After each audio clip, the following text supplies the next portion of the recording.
বন্ধুরা তোমাদেরকে কিন্তু আগে বলেছিলাম যে Q1 এর স্পিকার এসেছে 8 ইঞ্চি। তো তার রেসপন্স কিন্তু তোমরা অনেক সবাই ফোন করেছো যে দাম কি আছে, মাল নেবো। দামের থেকে সবাই তো বলেছে যে মালটা টেস্টিংয়ের পর জানাবে যে কীরকম রেজাল্ট হয়েছে, অবশ্যই নেবো। বহুজন ফোন করেছো বহু জায়গা থেকে, কারণ Q1 এই প্রথম ছোট্ট স্পিকার বের করেছে 8 ইঞ্চি। আজ পর্যন্ত তোমরা দেখেছো 12 ইঞ্চি স্পিকার।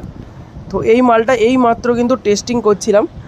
একটা ইকোলাইজার জুড়েছি ডটের 430, আর এদিকে একটা আউজা 250 দিয়ে বাজাচ্ছিলাম।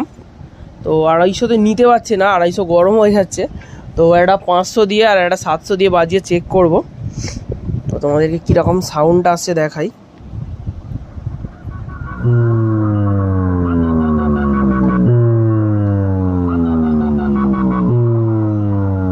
ভাবতে পারছো এটা একটা পোপের ভেতরে পড়লে কি অবস্থাটা হবে। মারাত্মক লেভেলের বেসটা হচ্ছে।